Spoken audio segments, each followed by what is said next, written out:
every business is going to get to that point where I feel like it's like, no, we are, promoting that you're a 0% AI business. Mm-hmm. Yeah. Like AI is never going to throw in an extra chicken nugget for you. So They would never.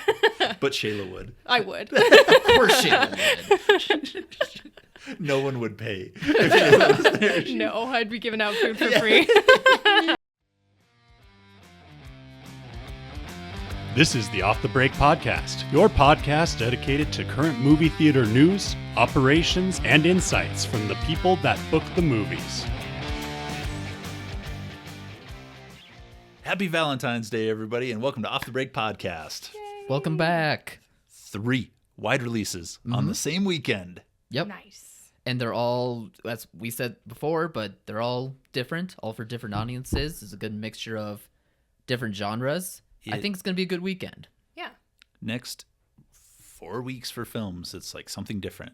Every time, it's like wonderful time of year. Yeah. Definitely. Oh, I'm so excited to get into this, get excited. And then we get dumped on with the release date changes last week. Yeah, we listed a few of them last week. We went through them on last week's episode. And one of them was The Breadwinner, which is the Nate Bargatze. I said the name right? I always mess it up. Bargatze. Yeah, that sounds without right. a ski. Bargatze? Bargatze. Bargatze. Nate Bargatze. Nate. Yeah. His comedy. His live action family comedy Yeah. was slated for March and got moved to Memorial Day. Yeah. So on the podcast, we mentioned that despite that change, his ticket on sale date for the movie is still February 11th. Well, after we recorded that, Sony came around and said, hey, that's not true. We don't have a new date for tickets going on sale yet. So just a redaction from last week's episode. And everybody from Sony, including the janitor, emailed us No, to say the no. change. It felt like it anyway. It was like 12 different times. I'm like, Yeah. just do one email from the email list, guys. Well, of course, we were giving them the benefit of the doubt, and we were saying, well, if it's lining up with his comedy tour that he's doing, maybe they're trying to promote, like, get tickets now, and despite it being so far along or so far down the road, like, maybe it's just a tie-in with, like, the comedy show. No. Scratch our guesses and our predictions for their game plan for this title. Yeah, you would think. I mean, Cody and I took our boys to go see him. He's the notoriously clean comedian that does family humor, and the kids had a lot of fun. But like going into a show, they do promos for his podcasts and his previous stand-up specials, and then they show the trailer for the movie. Yeah. And it's like the first time I've ever seen a trailer for anything at a comedy show. First of all, like, Yeah, I guess so. which was crazy. But then it was like, okay, now, like, we have a jumping off point. I know it's Billings, Montana. I know it's not anywhere, but this is going to play everywhere. I assume it's the same reel that leads up. Right. But it's like, come on, please. Like, just leave it there. Like, Yeah. Sony, all the film companies, like, have this miraculous idea that, like, Memorial Day is the next big one because of how well Top Gun Maverick did in the spot. And they're like, this is the spot. This is the one. But I think we've seen that May isn't necessarily a great month for family, kid-friendly titles. I think it's the month where school is winding down and there's a lot of trips to plan, a lot of summer vacation to plan, and it's just not the right time to try to not that this movie is going to have like a massive opening or like have long legs to begin with, but even still you want the best bang for your buck, and I just don't see May being like the best time for it necessarily. Probably not. I think that everybody's trying to go camping and get outside and stuff. The Memorial Day weekend, absolutely. Yeah, and this was when Sony had Garfield, which was a struggle to get into locations, and a lot of our small towns had to wait until week 2 of the release to get it open. So you've got to look at some history. I mean, he's maybe one of the most popular comedians in the U.S. right now, but that's not a driving factor. Like, it's not the biggest thing. Kevin Hart is and was and does. Is and was and not anymore. Does NFL stadiums. Yeah. But it didn't drive people to his, like, starring role movies. Yeah, it's the movie star conversation all over again. Like, it's just not as feasible as one would hope. Like, it's good to try to take a risk on it, but it's not going to be the entirety of the driving force. Yeah, and I hope it does well, because this is a genre that's like fallen out of favor in the last few years, like the live action family comedy. Yeah. Like, those don't really exist. We have to go back with our kids. Like, we grew up with these were Little Dime a Giants dozen. and Little Rascals, and they had a dozen a year Yeah. that came out like this. Cool Runnings, which we did a couple of weeks ago. Like, Right. this was Disney's bread and butter. Mighty Ducks. Like, there's so many of these. Remember the Titans. Not a comedy. No, but you laugh at times. Oh, there are funny moments, Kyle. I watched that movie. I watched it like 2 weeks ago. It is so good. It's so good. I have not seen it. That was almost You would like Remember the Titans, even Okay. even if you're not a football fan. Like, you can't help but like all root for that the movie. Okay. race stuff and what they went through in Virginia in the 60s and 70s, and how the groundswell came from young people, Yeah. and even the people that were preaching, for change were not changing either. That's a very good point. 'Cause Denzel is incredible. yeah. Denzel's always incredible. But Yeah, but what's his name? The character actor that plays Will Patton. Will right? Patton Yeah. plays the assistant coach that was a head coach, but he's working underneath a Black American head coach. He eats. There's his so much humble in this, pie. It's Shayla. so Okay, I'm good. sold. I'll watch it at some point. But yeah, I mean that Anyway, Breadwinner. breadwinner, that genre is really underserved, and then we're finding out with the success of video game films and Iron Lung, like that is a place where IP exists, and we can turn these into feature films that really work and reach an audience. And then Helldivers gets announced with Jason Momoa in the starring role as I'm assuming a beefy commando who adds some humor to the otherwise perilous situation. Shayla, you can settle this for us. We were saying that Jason Momoa is in the territory where he's not going to say no to anything.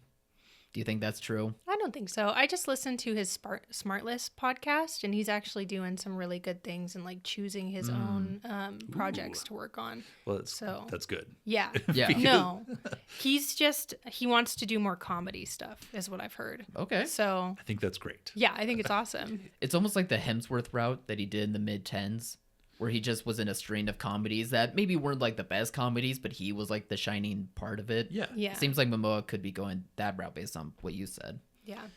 It's an interesting podcast if anybody wants to listen to it. I thought it was really, really awesome. Is that the one with Jason Bateman and Yes. Will Arnett? Okay. Yes, Yeah, I thought that it's sounded really good. familiar.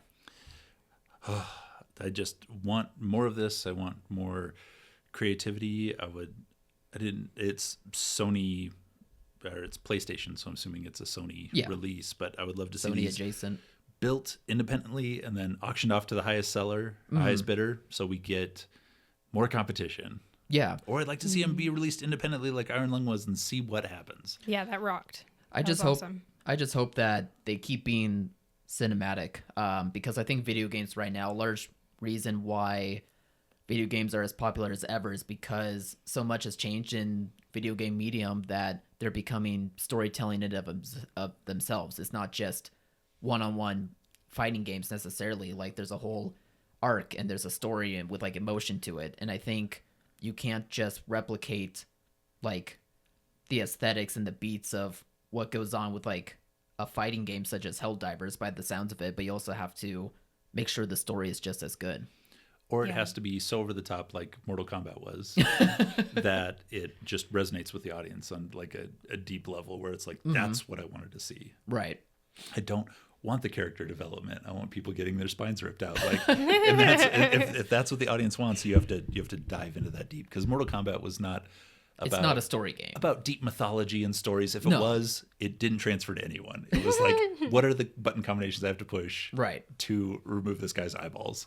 And I have no idea if Helldivers is on one side or the other, but I've just seen with the likes of, I guess, Iron Lung to a degree, but also like The Last of Us or even Mario Brothers is like able to capture like audience in terms of like capturing what is special about the games and like the stories that go along with them. Yeah, you have to stay true to them, or else people are gonna notice and not like it. And I don't even know about Minecraft, even though my kids play it, but I assume it's not even a story mode. No. You just do your own thing. Open Yeah. world game. You get to do whatever you So want. you do your own thing. So in that regard, like, and that still worked. There was zero story, and it wasn't, beating people up or fighting. It was like, we are just gonna build on our own and figure this out as we go, which is amazing. And in our next topic, we'll dive into this a little bit, but I think Fortnite is going to be up next in terms of like a big feature or just a big splash of going more than just being a video game. Fortnite, I believe, is an open world fighting style game that just throws any sort of pop culture icon, character, what have you, into the mix. And I feel like with how many partnerships it's been doing with film over the past couple of years, as we've seen, that it's only a matter of time before they'll get bought and become their own type of movie somehow. Film, music, pop culture. I mean, you and Alyssa were talking about this last week because there was a new character or something added. Oh yeah, Yeah, what was Chappelle that? Roan or Chapel Roan.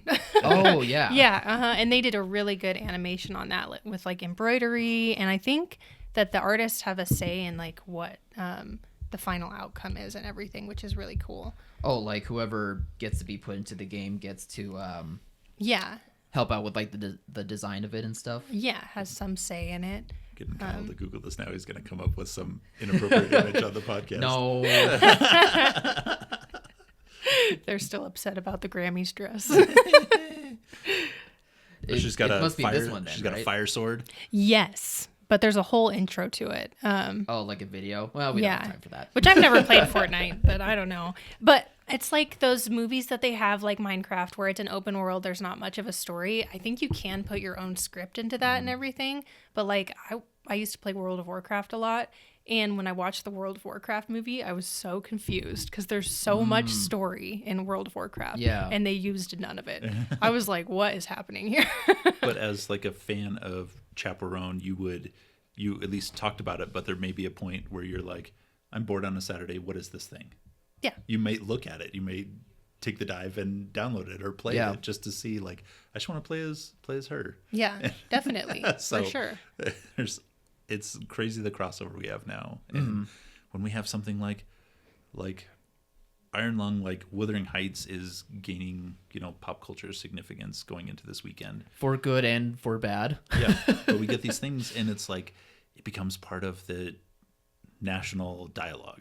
It becomes like, you'll hear people talking about it. I mean, we work in such a weird industry. Like you'll be walking through the grocery store or through Target and you'll hear people talking about movies and you're like, Right. or other podcasts and they're talking about it. You're like, that's not correct. Yeah. This You're like, actually? this made this many millions. It's a success. And you're like, I know what the budget was. Yeah. And I know it has to make 10 times that amount to be successful. Yeah. It's always, you always don't want to be the actually guy. Yeah. When it comes to like stepping out of your own industry. Yep. No, you just stay in your lane. You just keep pushing your cart. Yeah. But like even the kids were watching Simpsons and I'm not paying attention. I'm making dinner. And then all of a sudden they say holdovers on the screen, which is a very inside industry term for us. And it was like, that is, and then I like rewatched the clip. I'm like, that's amazing. Like, Yeah. that's so smart. good. Funny. That's so good. But it's Yeah. like, how many people got that joke? How many Probably people not got that very many. reference? Maybe Or your even know what boys. They got the vibe of it. That's all that matters. No, true.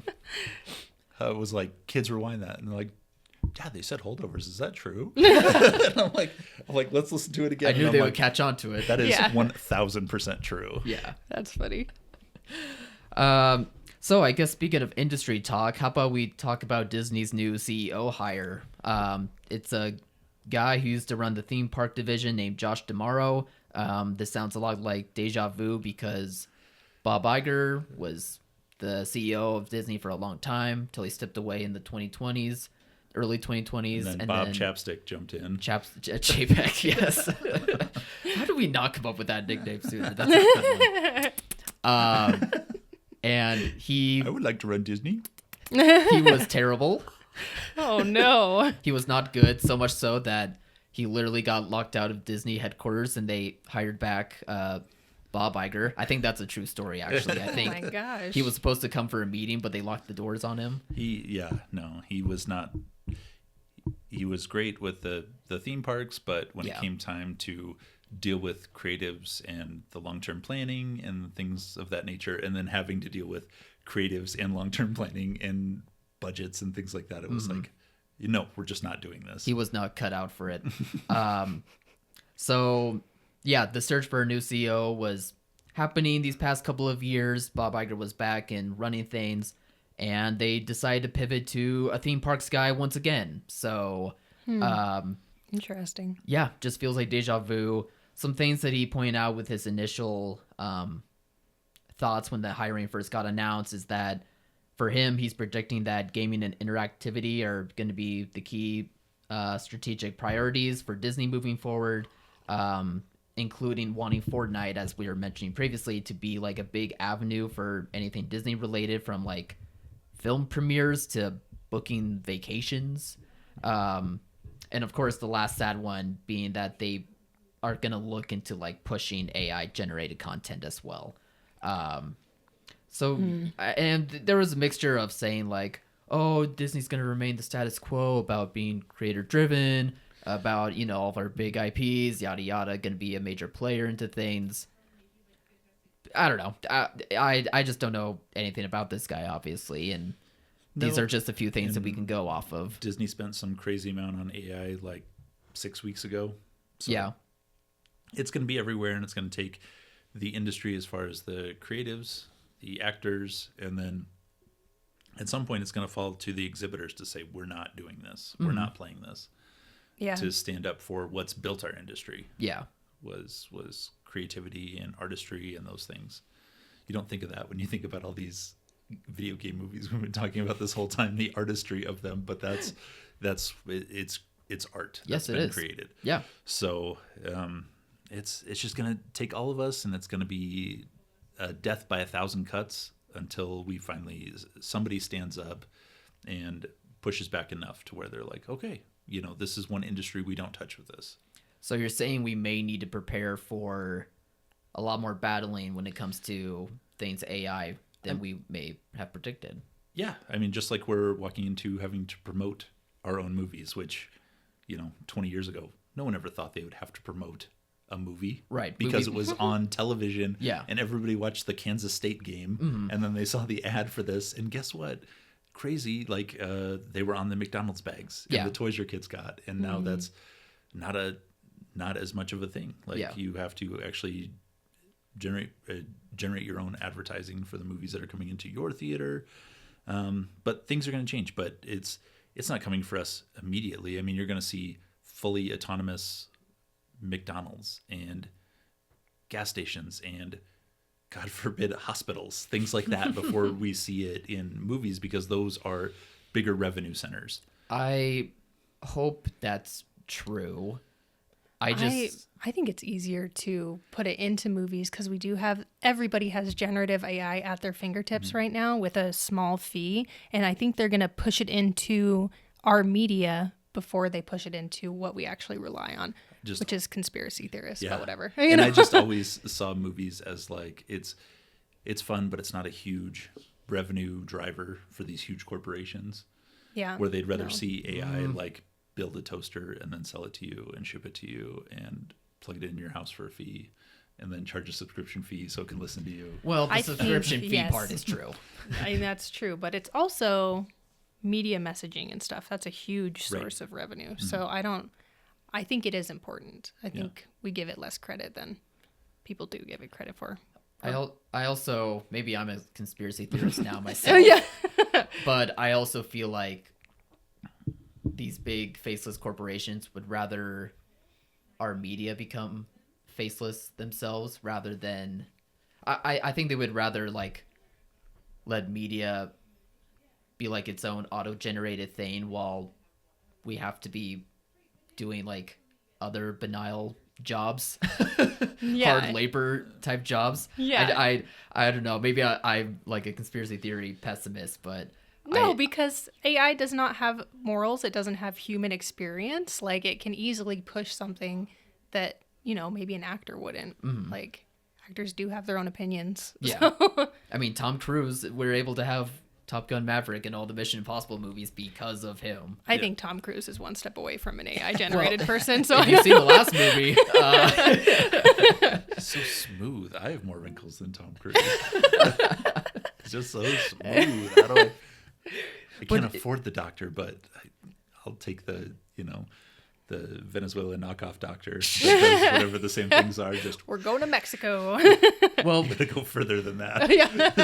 Like, obviously 2/3 of us agree with our thoughts on Tom Cruise here, but I think it still is a valid point that like that just equates to what Shayla's describing, is that it's such a headache to deal with artists wanting to make things that make us money. Yeah, exactly. Real people. But I think Ken too has a point that it's going to be a fight that exhibitors may actually have to be much more involved with than we realize. Live in a weird place, and kiosks have replaced a lot of employees at large theaters and moving into smaller theaters, and it may get to a point where this is a human service theater, so it gets preference by patrons because there's not an AI or a kiosk component where it's like come in, and that's where I feel like on our end where you can always be ahead. It's like when you're social media posting, add videos, add pictures of your employees working, of actual people creating an experience for people, and make sure it's not like, no, this is a hands-off, frictionless experience using keywords. It's like, this is our employees having fun. This is the huge line we had of all the people coming in. Yeah. This is our Google rating that comes from actual people. Yeah. These are the things that come in for us, and that, every business is going to get to that point where I feel like it's like, no, we are, promoting that you're a 0% AI business. Yeah. Like AI is never going to throw in an extra chicken nugget for you. So They would never. But Shayla would. I would. Of course Shayla would. No one would pay if Shayla was there. No, I'd be giving out food for free. Okay, That's why they never let me in back of house. scratch that off the break fast food restaurant list for our future endeavors. Must go in behind your back going to Shayla's charity. Like, have you tried the new milkshake? Here's one. Oh yeah. Here. I don't drink milk, so here you go. Your son looks hungry. Yeah. That's why we're in line for fast food. He's like, here's something extra.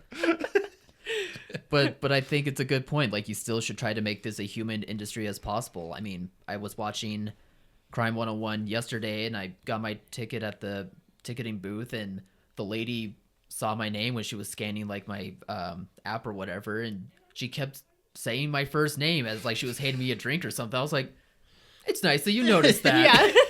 I am Kyle. Sweet. You're right. Thank you for noticing.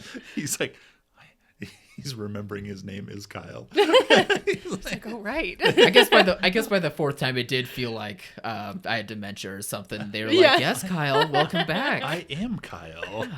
You sound Internalizing it. Well, it's not on the list, but how was Crime 101? I thought it was pretty good. Yeah. Sweet.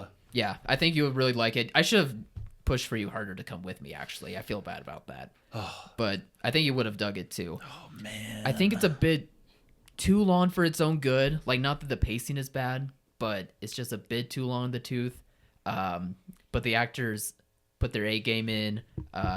You feel like just the concrete jungle of it all. There's a lot of like car scenes of them just driving around, like whether it's drone shots like every other time, or whether it's like just cameras placed on the hood of the car and they're like driving super fast. So it does make up for more of the runtime than it really needs to. Yeah. But it kind of delivers on just an interesting crime thriller that's basically about loneliness at the end of the day. Like, adults are lonely.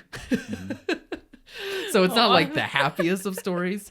And then of course it tries to like talk about, people up top are screwing over people on the bottom in all aspects of life, not just like insurance, which is like part of the story, but also like the judicial system. So, crime thriller stuff that you've probably seen a time or two, but it's great, and it looks great too. The movie looks really good. This reminds me, hot take on one of our last bucket picks, A League of Their Own. Yeah. Cut the beginning and cut the end of the movie, and No. is so much better. No. Cut the beginning. It's cut about the the end. history of the sport. Just Yeah, show no, It's just I show don't it in agree. real time. No. I don't even like Her sports, like and I arguing thought- with her, like being grandma, like crotchety grandma to her grandkids. But it sets it up so It could've well just- for like It does. she's always been that way kind Yeah. of. Cut the whole beginning, and then cut the end by like 5 minutes, I and just disagree. show the old ladies out there like being excited about what they did. Did The you see end the was credits? best part. Did you see the credits? Yeah. Where they were playing the actual women's team was playing baseball Yeah. again. Oh, it was so cool. That's fine. That's in the credits. I That know, doesn't I know, count but towards I the just runtime. I just was making sure you saw. Yeah. Someone didn't see it. And I was didn't see upset. it. Oh yeah, no, it made me tear up. Just like our entire popcorn bucket movie pick this week. Let's dive in. It wasn't my pick. The Warrior. Or I thought you were Warrior. looking at me like it was No. my pick. No, I was it like, was- this this was yours. Don't absolutely blame my Kyle pick. for that. I'm Kyle. I know. Kyle? I'm Are you Kyle? I'm Kyle. Hi, Kyle. Such a good callback. So Kyle, yes, my pick from the bucket was Warrior. Mm-hmm. Joel Edgerton, Tom Hardy, Nick Nolte, Best Supporting Actor nominee. Yes, it's soap opera. Yes, it's like 30 minutes too long. But Yeah. It really makes you stay put in the depressing sludge that is yeah. Nick Sometimes you Nolte and need everything else. Yeah, depressing no, it movies. is. Former alcoholic, after like 3 years, snaps back into alcohol for a minute. And if you're a UFC fighting fan, probably doesn't feel like real at all at any points. Like there's some things that are okay. realistic, some things that are not. Obviously, like if you have a tournament with the best 8 people in the world, you don't let one guy in off the street, and you don't let some guy's like sparring partner come in. I've always kind of wondered about that in these Yeah. stories. I'm like, what are the rules for being able to like get into this sport? Like, it can't just be how You it's beat shown up in the one movies. guy. Yeah. You should be in the championship. don't- Just they jump don't- it. They don't do any background checks on him. They don't figure out who his name is. Like Well, do they do that in the sport? Do They they let do him- that? they let him skip press conferences. They don't figure out like no. That's They not let the him walk point. out of the ring. I was like, Oh. what is going They, on? at the end of the movie, I think they did have to like cause a distraction so that way they could walk out together, yeah, right? yeah, of Oh. course. Because like Well, not at the the medical end. was trying to get to them, and Yeah. I think Frank Grillo was blocking them, Yep. right? Am I Yep. Okay. No, I mean, but it has its flaws. Such a good story about family and redemption and all the 3 main actors. I mean, I'd go down to the 4th, 5th actors in this. Joel Edgerton's wife is great. Yeah. Frank Grillo is perfect for this role. This is like This is what this you is do this is what he does. Yeah. He is not a Marvel movie actor. He is Not even. He is not a guy that leads a Joel Carnahan movie. Like he is No. just perfect in these spots. Yeah. And It's borderline character actor territory for him. Yeah, it's perfect. He's got 6 minutes on screen, Yeah. and he's just yelling the whole time, which is perfect. Yeah, he's the trainer. Hips down! It's the assignment. Don't you tap? And you're like, he's not gonna tap. He's not gonna do it. Jeez. Okay, Kyle and Shayla, what are your thoughts? Shayla, how about you chime in? I just don't think this movie was for me. Do you need this? By the No. way, you were just looking at it. So I No, wasn't- no, I'm Okay. curious. I don't know the names of the actors, but I know some of them, I guess. Mm-hmm. But I thought that the old guy, Nick Nolte or whatever, was great in it. Mm-hmm. And Nick Nolte. Nick Nolte. Did you I use was the gonna. plural? It was. I had Noltes? 3 choices for movies. It was this. What did I say the other one was just now? I'm blanking on that. Was it Remember the Titans? Remember the Titans and Blue Chips, which is a Nick Nolte college basketball movie about okay. paying Oh. players. Okay. Oh, okay. We'll check it out. Getting it out. Yeah, I think it was just too dramatic for me. So too soap opera-y. When he was like choking him out at the end and was like, "I love you," I just started cracking up. No. It was so Cracking up because you didn't want to cry. no, it was so Ryan, ridiculous. I'm sitting on the couch with my arms around both my boys, and they're like, Dad, you're crushing me. my youngest is freaking out because the brothers are killing each other. Yeah. And my oldest is like, can we fight now? Can we fight each other? I'm like, no, this is not the point of the movie. Oh man. Well, and It should have been like this. Yeah. They took forever to like reveal the drama. So it was like Yeah. the guy Tom Hardy was like in secret for something, and then you find out he's a war hero, and so half the movie I'm like, oh, he's like scared because he's a war hero, like what's going on? And then you find out like way later that he went AWOL. Yeah. Which I was like, it's too long. Like I can't be irritated for that long. It was in a too movie. little too late at that point. All right. Yeah. I don't know. I think this movie rips. Yeah. But I get it though. Like it is melodramatic. It is very depressing, and it makes sure like you stick with it. So it's definitely not for everyone. But Yeah. I don't know. Like at its core, it just has some great story beats and great like sport movie moments that just always work. Oh yeah, no, when he beats And the up, fighting looks great too.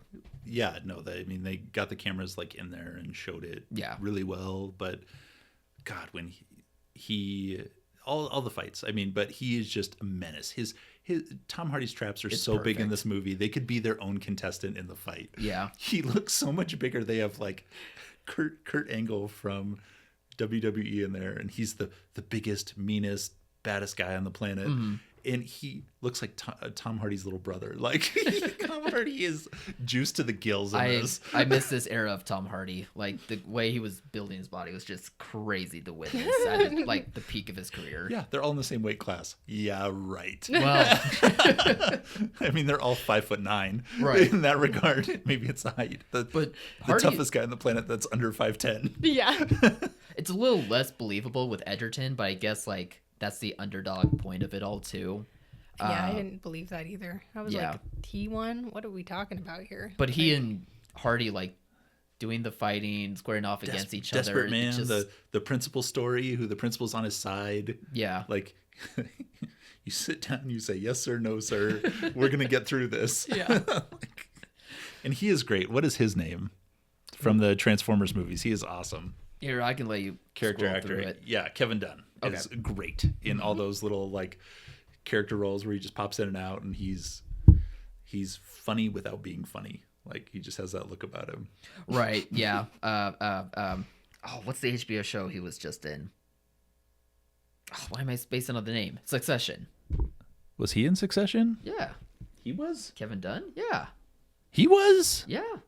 What did he play in Succession? He plays one of the businessman lackeys that has to follow around the family. Oh, okay. Yeah. I don't remember him from that.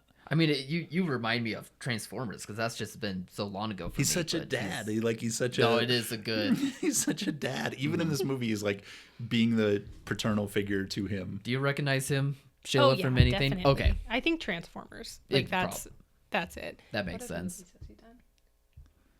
But no, just the way that it's filmed for like the fighting, it just makes you... Says in Veep. Oh, he's so funny in Veep too. Oh, man. Maybe he's not in Succession. Do I have my guys mixed up? Yeah. It's very possible. I know him from Transformers. Okay, I'm getting... I did recognize his face. Maybe I'm getting Veep and Succession mixed up. But Which I guess can work. But yes. Thank you, Kyle. This movie rips. No, I hadn't seen it in a long time, probably since it first came out, so that was a blast to rewatch. Sorry, Shayla. No, don't be sorry. It's not for we me. got two left. Yeah. I got picked before the end. I was kind of expecting That's there right. to be... Should have made a bigger deal of it. Expecting you to put one... There'd be no movies in here, and you handed me a bucket, and I'm like, remember the Titans? Yeah. All right. Second to last bucket pick. This was on my short list. White Men Can't Jump. That would be mine. Oh, nice. Very cool. I've heard of it. Wesley Snipes, Woody Harrelson, Rosie Perez. Oh, so good. Another one I've never seen. Okay, exciting. It's about time I watched it. Whoops. That Oh, don't put that back in there. A basketball movie, and you missed the basket. I'm Kyle. You were absolutely Kyle. Thanks, Kyle. White Man Can't Jump. Fruits that start with Q. I'm so excited for this. All right. Good. Can't wait. On that note, 3 new big releases this weekend. It's going to be a good weekend. We're headed into summer in February. So exciting. Yeah. Have a Buy your real- wives flowers. And tickets to Wuthering Heights or Crime 101 if she just wants to stare at Chris Hemsworth. That's fine too. Oh, you do that. Yep. Chris- You will do that. That's funny. Crime 101 starring Nick Nolte. He's good in it. On that note, everybody have a great weekend. Bye, everyone. Bye.